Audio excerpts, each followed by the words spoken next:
Welcome to another episode of Complete Developer Podcast, the podcast by coders for coders about all aspects of creating your best life as a developer. I'm Will, the accomplished developer, author, and software architect. And I'm Beej, the journeyman developer sharing my journey in development.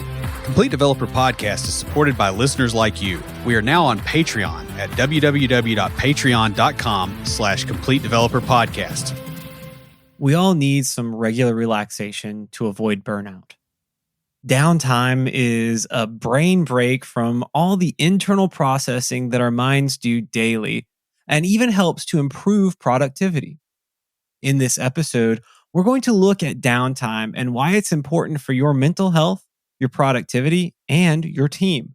In the aftercast, we'll look at the how, exploring ways to apply downtime. But before we get started, Will, what have you been doing with your downtime? Well, I actually got some downtime this weekend, mainly because I was completely cooked because I did the Amazon, the AWS Certified Cloud Practitioner exam this past week. And I didn't really prepare before Monday, when I started studying, and I took the exam Thursday. So that was, in addition to normal work duties and all the typical meetings and stuff, which actually were not as bad as normal this past week. But I did it, got ready for it in a couple days, and I already started my study plans for the next one.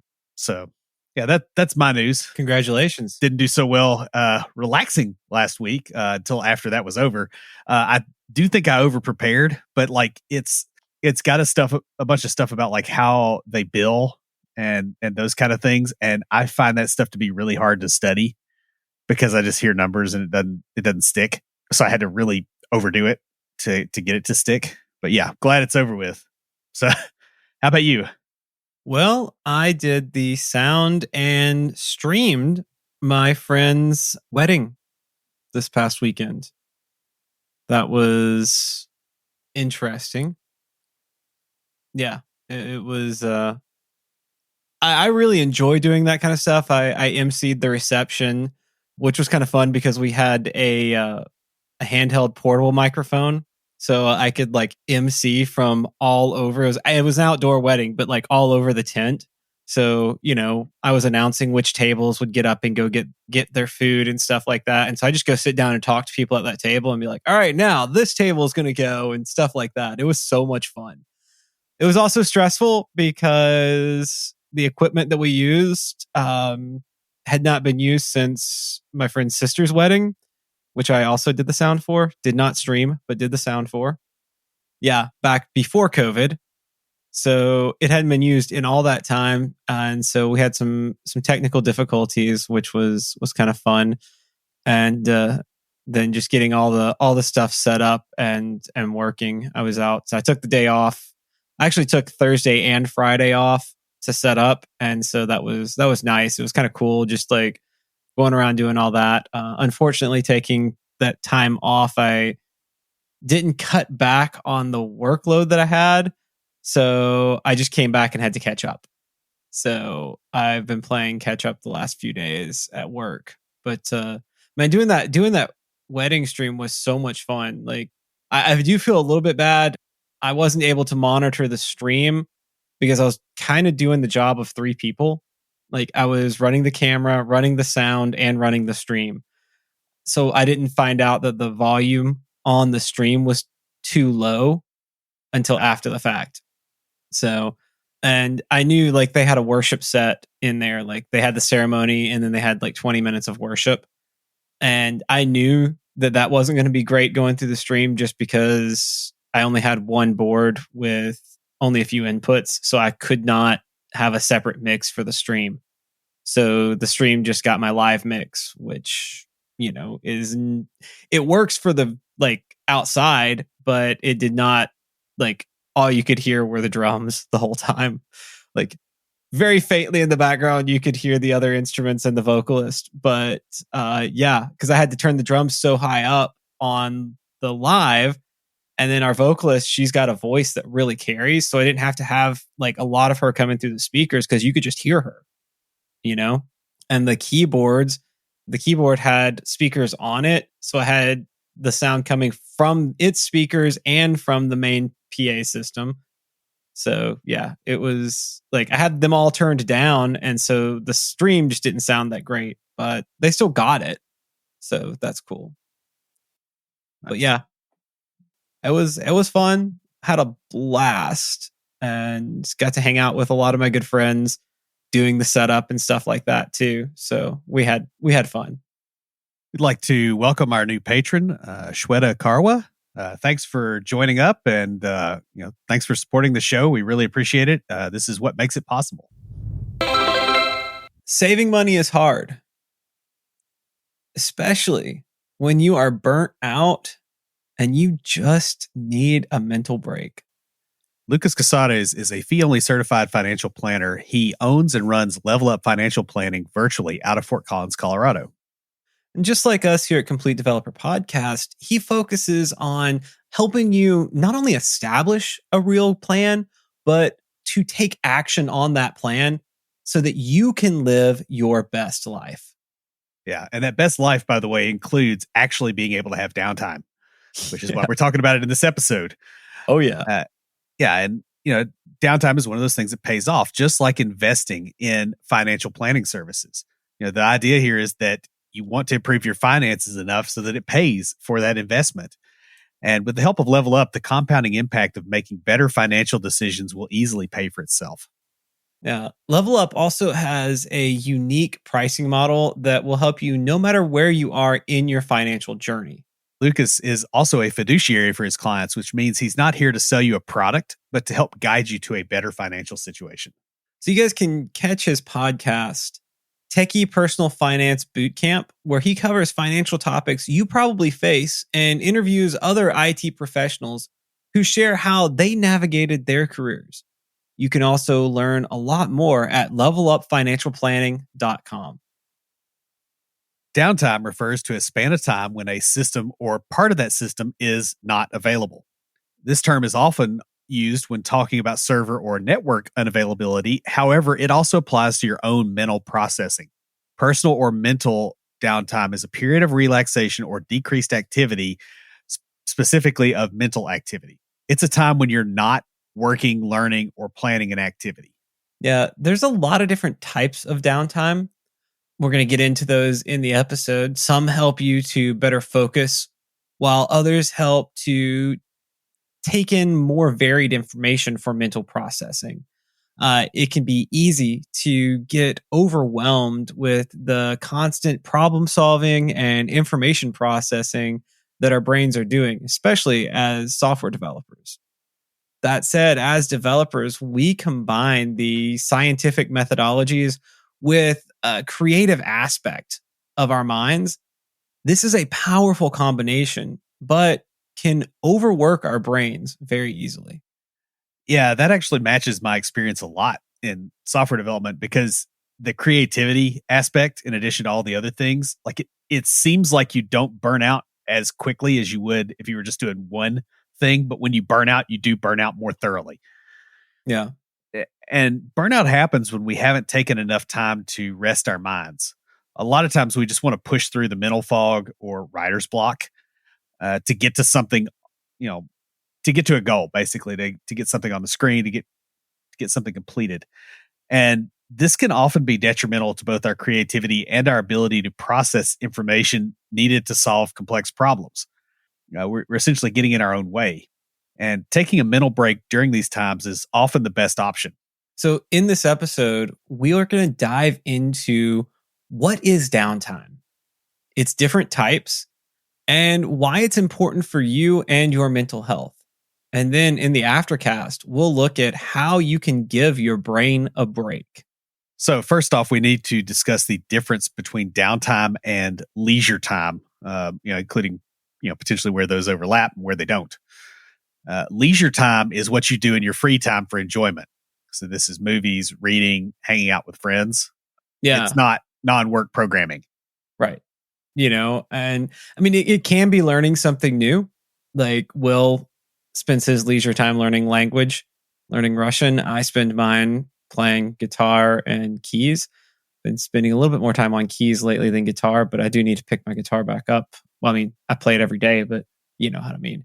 Anyway, doing that, that's how we spend our leisure time, going out with my friends, helping with my friend's wedding. That was leisure time. Yeah, I would almost say early on learning Russian, it was leisure time. I don't know that that applies now Oh yeah. because there's a lot of information processing going on. That's the thing. Leisure time requires information processing. If that is part of the process, so like even going to the movies requires information processing. You've got input coming in. Reading definitely does. Hanging out with your friends, you're interacting with them. These are all leisure time things. You're processing information, but you're not. It's not work or yeah. But basically, it's not work. It's pleasure. It's stuff you choose to do. True downtime means you are not processing information. Your brain is literally taking a break. Right. So that would be more like, playing violent video games. It seems to be like my favorite. I don't know. I would still say that's more leisure time. Really? Because the goal of downtime is to let your mind sort of wander and disconnect. So like walking in the woods. Yes. But yeah. see, I don't look at walking in the woods as being not processing information either, because I grew up out in the sticks. And so like I'm watching for snakes and I'm, trying to avoid ticks and, looking at the trees and everything else. So like it's a ton of information coming in for me that maybe isn't for somebody else. Yeah, I was gonna say what is downtime for one person is not downtime for another person. That's key. So like for me, going out hiking is definitely downtime. I can get into a default, especially when I'm hiking a new trail. No, it's leisure, not down. But when I go over here to Barfield, the park that I hike all the time, that is total downtime because my mind is not thinking about the trail. I'm walking it because I do it all the time. And so jogging is downtime for me a lot because my mind is not focused. Like it's like I'm focused on my physical body and like doing what I have to do to, not stop. And so my mind is able to kind of just wander around. I have noticed sometimes I'll be jogging, I'll let my mind wander, and then I'll look down at the treadmill and I've run like a mile, maybe not that much, maybe I have done it. I have done 3/4 of a mile and looked down and gone, oh wow, I didn't realize I'd gotten that far, just because my mind started wandering and it just go from one thought to the next and without like any control or any focus or anything, and just sort of. And the thing is, during this, you're kind of processing, but you're not actively processing. Right. Yeah. Another thing you can do too is to try like mindless tasks, like doing dishes or those kind of things. Yeah. Yeah. I mean, and this is why, I think a lot of people's really good ideas come to them, in strange places, like in the shower. Yeah. Is because you can't focus on something else and your mind actually catches up. Mm-hmm. Exactly. Now, obviously hiking, walking, jogging, potentially, swimming. I would say a lot of like endurance athletic activities probably fit in this. I'm not so sure that it would work with weightlifting. No. Well, I don't think I would want to be mindless with a large amount of weight on my back either. I wouldn't. I would not think weightlifting would be that. I will tell you something that can be is playing music. I have not reached the level of this yet, but I have moments. Earlier today, I was on my keyboard playing, and I was just playing with the metronome. So I'm trying to get a certain song down, and I just got into it, and I wasn't focused on what I was doing. I was just doing it. And I'll do that with guitar more often than keys. So when I get into the rhythm and I feel the rhythm, right, it just sort of flows. And when I get that feeling the rhythm, then it's just like my mind can go off.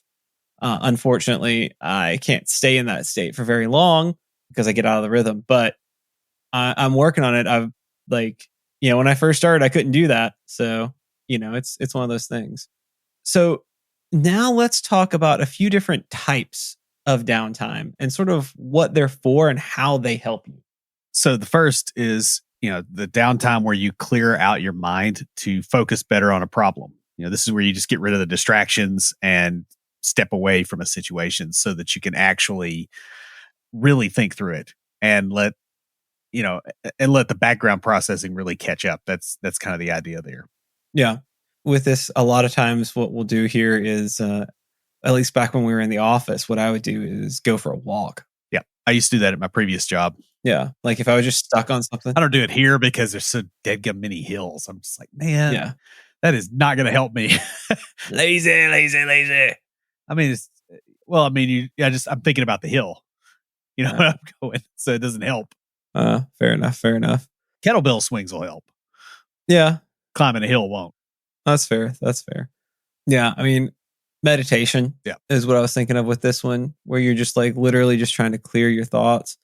And sometimes I'll do that. I will sit and just, let my mind just sort of like, if a thought comes, just let it flow. I think we've had episodes on meditation before, but yeah, just sort of let that information and stuff flow out.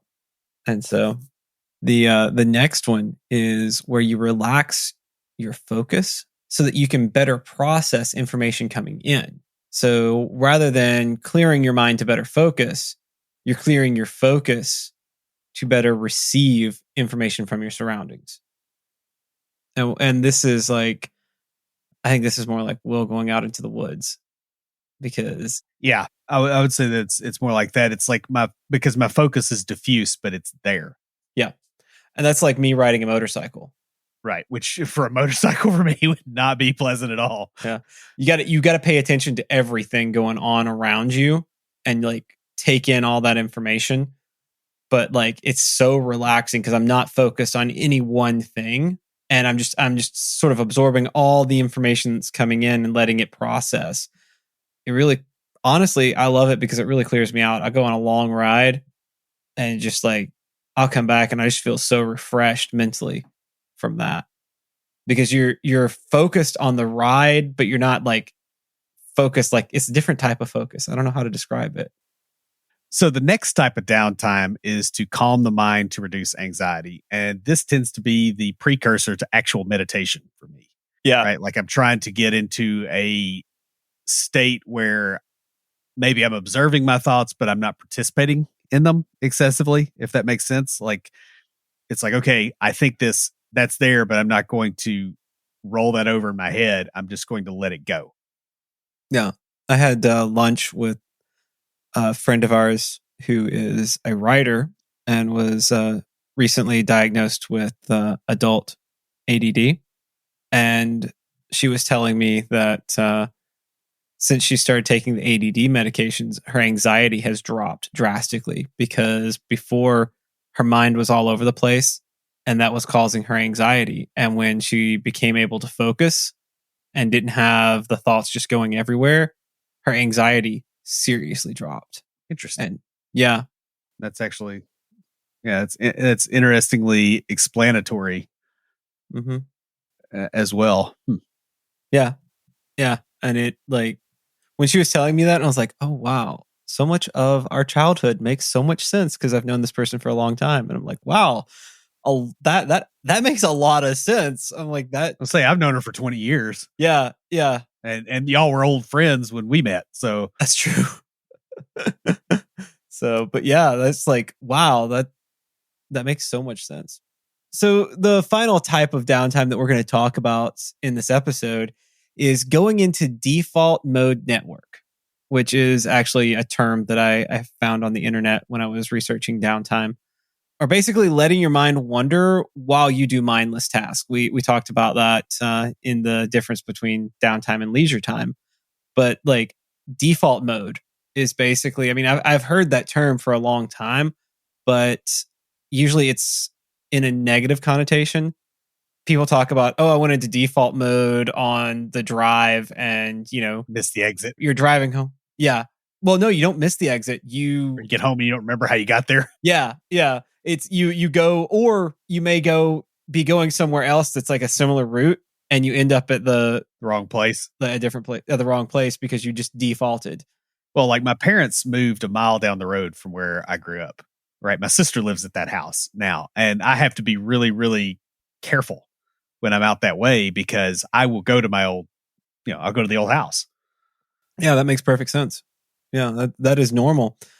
But like this is also just doing other mindless tasks. And I just remember this term because people talked about it from a negative standpoint about, being present in the moment and stuff like that. And it's like, yeah, but there's moments you don't want to be present in. Well, there's that, but we do this for a reason because we need, like, our minds need that rest.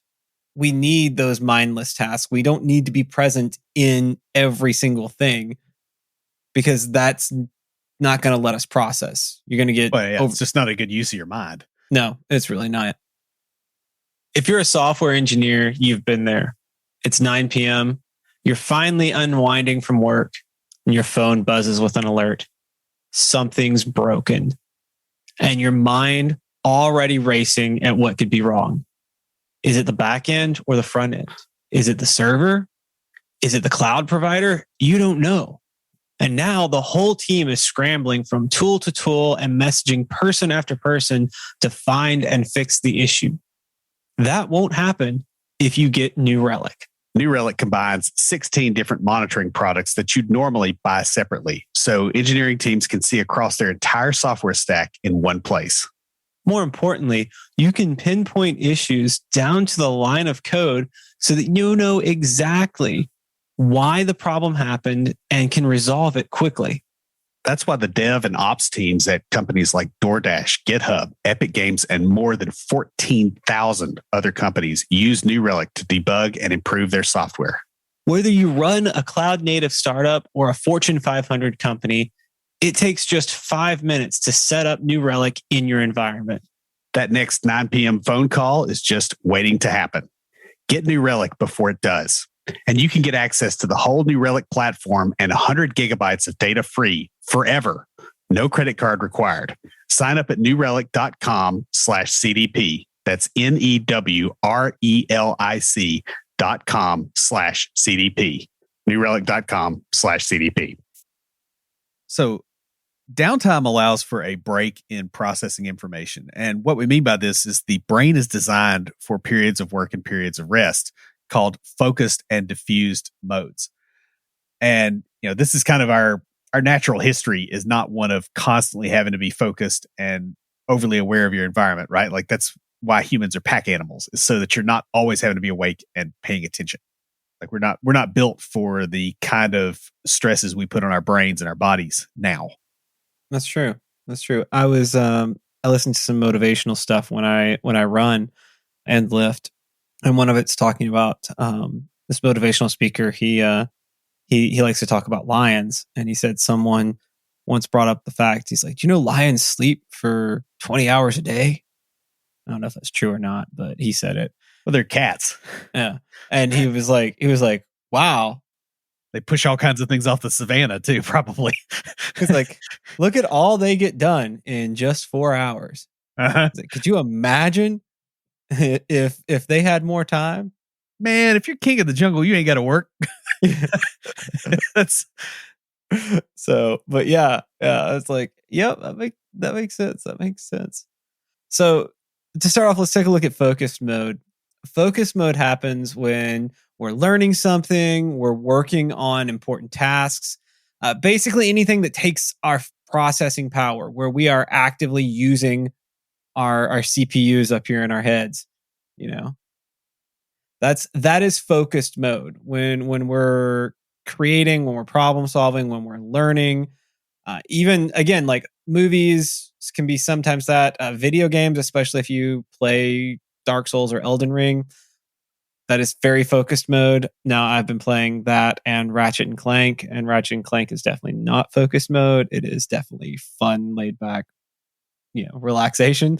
But anything that takes that processing power. And I think that's why I don't really care much for those games like Elden Ring, is because I'm so focused on so many other things that I looked at the previews for it and I was like, this looks like it's a lot of really like timing and timing and grinding. Yeah, timing and grinding. And I'm like, man, I don't know if I can do that, Yeah.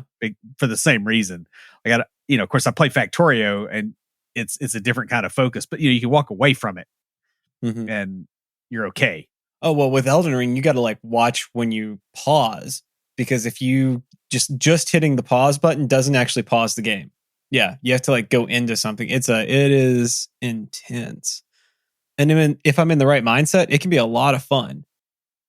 But Yeah, but it's not going to give you downtime. Ooh, for sure not. Now, this, in contrast to this is diffuse mode, which allows your brain to catch up without adding new information to process. And so, this is the other case for video games, which I think is a lot of the reasons why people enjoy them or enjoy TV. A lot of the mindless television shows are kind of like this, right? Like you're not really collecting much information. It's sort of there as background noise. This is why people like watching the same shows over and over again. Yeah, or the same sitcoms. movies, for that matter. Yeah, or why sitcoms are so popular. It's because it's basically the same thing over and over. Or Hallmark movies are all the same, but people love them because they know what's going to happen. Not actually loving them because they're just there. Yeah, and that's totally fine, right? Like you got to have something like this. And I honestly think some people do this with books too, to some degree or other. Any kind of media consumption at some level, you're going to have this, or it's going to become so stressful that you don't do much of it, or it's the only thing you do. Fair enough. Yep. Yeah, the idea is that you let your brain actually catch up and not be constantly processing signals that are deeply meaningful. Mm-hmm. Yeah. That kind of break there, it lets you consolidate the information you have, and it lets your, like you said, catch up pretty much. Yeah, because it's like you got a bunch of background threads running, and eventually the foreground thread gets completely jammed up because it's got too much work scheduled in the background. Mm-hmm. And it doesn't, like there's not a threading strategy for that. There's a stop doing crap strategy for that. Yeah, pretty much. That's it exactly, man. So next, downtime increases your productivity. And this sounds kind of like an oxymoron, that taking breaks actually makes you more productive, but it really does. First off, our brains are designed to be efficient, and they want to be more efficient. So when there's a constant input, it's going to stop registering that information. Yeah. I mean, like, your brain is probably one of the most expensive organs you have in terms of energy input and everything else. And so it is going to optimize, because if it didn't, your ancestors would have starved. And so when the brain is constantly getting disruptive input that it has to focus on, after a while, it will not focus on it, because it's kind of devaluing that input and going, okay, nothing bad happened because of this, so I'm going to be fine, right? Like this is why you're scared to death the first time you drive when you're 16, and when you're in your 40s, you're going down the interstate and you're just, people like cut in front of you and it doesn't even really register, right? It's still very, very dangerous, and you need to pay attention to that input, but your brain has gotten used to it. Mm-hmm. And you made it to your 40s and you're not dead yet. Yeah, I was thinking more. It feels like it sometimes. Yeah, that's true. I was talking to a friend at church. He's older. He was in the military, liked to listen to really loud music when he was younger. Probably still does listen to really loud music because he has hearing problems. Likes to shoot guns, that sort of stuff, Anyway, so he was talking about how he doesn't like wearing his hearing aids because it turns everything up. And it's like he's like, I can't tell like what you're saying. And I was telling him like, yep. I was like, that's what you went through when you were a kid too. But your brain learned to filter that stuff out. It's like the only way you're going to learn to filter that out is to wear your hearing aids.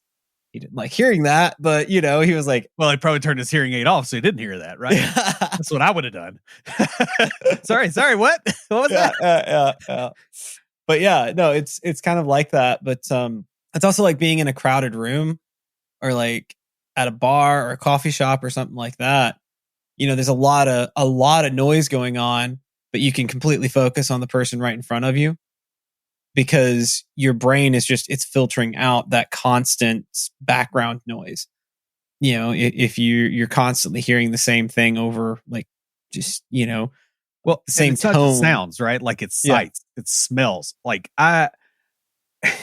I've known several people that have had multiple cats, right? That, did their business in the house and they were not particularly well litter box trained. And the smell of that house when you walk in, it's like, whoo! It'll take your breath, and they live in there, and they're not aware. I didn't even notice. Yeah, that's a really good example, man. I didn't think about that. Well, because the brain is built right, like it's a pattern recognition device essentially, and its job is to get rid of patterns that don't provide value. Yeah, more than it is to recognize patterns that do. It's like it's by elimination. Essentially, is how it works. Well, this whole thing is an adaptive mechanism that's useful to help focus. And when it's not functioning properly, that's when we get overstimulation. That's when I think people who are kind of on the autism spectrum too suffer from this. People with ADHD suffer from some of this type of overstimulation, where the brain isn't effectively filtering those things out. And we're not going to get into social signals are a great example of that too, right? With people I know that have like ADHD, like that's a big thing that a lot of them talk about. They're like, it's like they can't process the social interactions anymore. They're like, my social battery is empty. Mm-hmm. Yeah, that's true. Now, I'll also tell you something that, Beej and I both have learned basically repeatedly for our entire lives, because we forget this lesson every so often and then have to learn it again because everybody does. And that is that taking brief breaks when you're solving a problem will help you stay focused longer. And it often actually solves the problem in one way or another. And I could totally go off on this. If we were still doing tricks of the trade, I probably would. But you'll notice that like when you step away from a problem, half the time you either get a solution or the problem goes away. Yeah. In some other manner. And like when you double down, that neither of those things happens. Mm-hmm. And then finally, a lack of downtime leads to creative redundancy because you keep repeating the same ideas. This is a really interesting thing. I read this in several of the studies and posts that talked about creativity and downtime. This whole episode came out of a whole other thing in the creative side of my life, where I was looking into creativity and downtime for some church stuff. But it's interesting when you don't take downtime, your creativity becomes cyclical, and you keep coming to the same ideas. Yeah, well, you see this phenomenon all the time, right? Like you'll have some band that has a breakout hit, right? And all of a sudden they're getting all this attention, and they're touring, they're doing all this stuff, they got all this crap coming at them, and they don't get downtime because they're like, well, I don't want to fade away. And then what happens? Well, apologies to the Nickelback fans out there, but I think this is largely why that band kind of has that reputation. All their stuff sounds the same. And you'll see the same thing with a lot of other bands, a lot of other creative types as well, right? Like, honestly, most of the Beatles songs sound kind of the same to me as well, even though they're very, very creative people. There's like stretches in there that the songs are kind of the same, and then they get like something happens, and then then the next set of stuff picks up and it sounds very different from the previous, but there's a creative repetition that occurs for a little while until they hit that. Part of that too with albums, like you've got an album and you want it to sound similar. But this is across albums.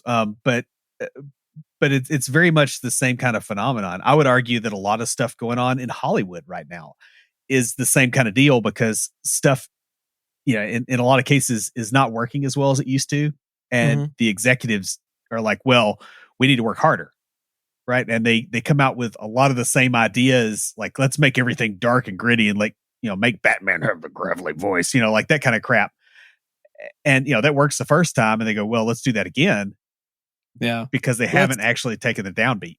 Yeah. Well, that's the frustrating thing I see. And this is actually a little bit different. It's what's happening is people aren't being creative. They are seeing like a pattern that works. Someone is creative and they come up with something that goes again, that's like different from the norm.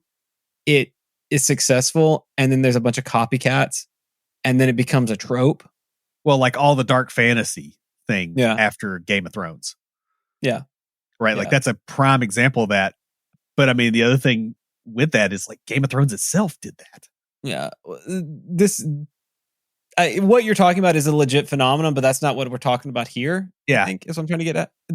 It's similar. Yeah. But it's not exactly the same. So what this is let's say you're trying to like come up with a creative solution for a problem, and you just end up coming up with your own same ideas over and over, and you lack, like, when you don't have downtime, you don't have like that mental break.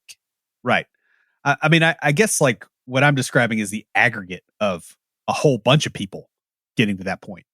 Well, yeah, almost an industry, like possibly an industry. But the thing is, what I'm saying is, like, with what you're discussing right now, and this is really fascinating, slightly off topic, but still absolutely fascinating, is there's more factors involved too, because what people are seeing is, it's all right, they did something that was successful, so I want to repeat their success, and they try to create a formula out of creativity.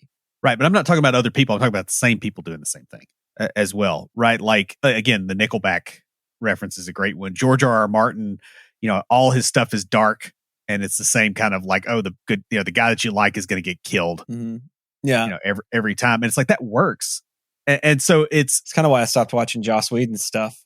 It's like the content treadmill that you get on in podcasting. Like a lot of podcasts you listen to, and they sound the same.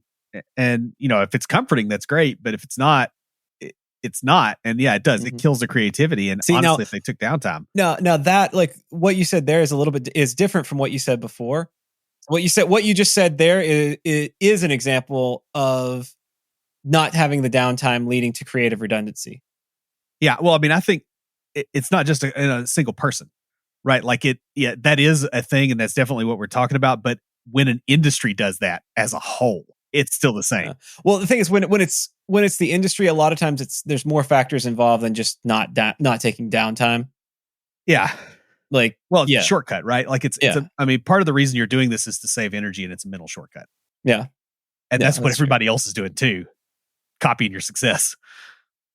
Well, I mean, sometimes you're not doing it to take a shortcut. Sometimes you're doing it because it's a creative, it's a new, it's a different idea, like making the hero, the bad guy, like, turn out to be bad. That was a unique, neat idea that someone did. And it was fascinating. It went over really well because people hadn't seen that before. And now I'm so sick of it. I want a wholesome hero for once. Like, we don't have any. Like, they even ruined Superman by making, like, the fascist Superman. No, the Injustice timeline is absolutely fascinating. That was a really great game, but still, it's come on now. Like, I'm over it. I'm tired of that. Anyway. So, and this is what it's like to be on the receiving end of that. Yeah. Right? Which is why you want to take the breaks, is so that you don't burn out your fans. That's true. Like Marvel? Like all of them. Marvel's the worst at the present moment. I'm so far. I said at the present moment. I mean, Star Wars is catching up. Yeah. I blame Disney. It's all Disney's fault. Anyway, and they're on a treadmill. They are collectively. So all this to say, creatives need downtime, and software development is a creative endeavor. Like, we are literally creating something from nothing. Even if, you're just creating the most mundane CRUD app, you're still creating that. Well, and the average mundane CRUD app either goes away or it doesn't stay mundane very long. That's true. Yeah, but you definitely have to manage your creative process and your creative energy while you do this job, or it will crush you. Creatives really need a lot of unfocused, unstructured time to just kind of sit and process the world. And it's very easy to forget that when you're trying to grind to get somewhere, especially if you're trying to start a business or you're, doing heavy consulting or something like that. It's really easy to forget this, and it will cut your edge down to nothing. Yeah. No. And this is the reason that most of the best ideas come not in the boardroom or a cubicle, but on the toilet or in the shower, as Will mentioned before. Yeah, or driving your car. That's the most irritating one, honestly, because like when you're in interstate traffic, you can't really write an idea down. That's sort of frowned upon by the state troopers, turns out. Yeah, that's why you like have. Yeah. Yeah. That's the trick to get around that. And you have it where you get to it quick. Yeah. I think some of your most creative writings came to you on the toilet. A few of them, yeah. Yeah. A few ideas. I just remember the one when we met, the poem. Yeah, we didn't meet on the toilet. Let's clear that up. Yeah, so like I wrote a parody of the first 14 lines of Romeo and Juliet. You know, there's the two households, both alike in dignity and fair Verona, where we lay our scene. That piece, because we were at a very fundamentalist Christian college, which has since become much less fundamentalist. Say, we're in a different fashion. And I made a parody of it about the school, and like the entire thing, you know, I had some downtime. I was dealing with a lot of, you know, pretty difficult classes, and I just happened to be sitting there, and the whole thing basically popped into my head. Yeah. And you will get that. Like your brain is looking for an avenue for your creativity, and if you do not create one, it will create one itself. Mm-hmm. I get, but it probably hurt. Yeah. I get poems like that sometimes. Sometimes I just get little snippets. Yeah. And you sit down and you write. Yeah. So research at the Center for Mindfulness and Human Potential at the University of California. This is my little bit of research in here for you guys. Showed 30% of creative ideas originated when thinking or doing something unrelated. So there is scientific backing for your best ideas coming to you on the toilet. Yeah, or basically anywhere else. I know, but I just think that's funny. Yeah. So guys, taking time to allow your mind to rest and reset is crucial to maintaining your ability to create innovative solutions to the problems that you face as a developer. Too often as developers, we will only take a break when we're done or if we are too sick to work. This leads to a vicious cycle of forced downtime because of burnout or illness. Having regular short amounts of downtime will help to prevent and even alleviate this cycle. When downtime is a regular occurrence, the actual amount of time resting is less than when it happens because of burnout or illness. So all that said, check out the Aftercast, because there we're going to talk about how to implement downtime into your schedule. That's all we got. If you have a question or comment, please email us at neckbeards@completedeveloperpodcast.com. Our theme music is an excerpt from Stand By for Titanfall by Pure Bells, available on SoundCloud and licensed through Creative Commons. For references, show notes, and extra tips and insights, be sure to check out the website at completedeveloperpodcast.com. Help us make the show possible by supporting us on Patreon at patreon.com/completedeveloperpodcast. You'll get extras, including a weekly Aftercast where we discuss the topic of the week and bonus material with some of our patrons. You can also follow us on Twitter at CompleteDevPod, like our page on Facebook, and follow us on Instagram to keep up with news about the show. Join the conversation anytime via Slack by signing up at slack.completedevelopernetwork.com. Thanks for listening. See you next time.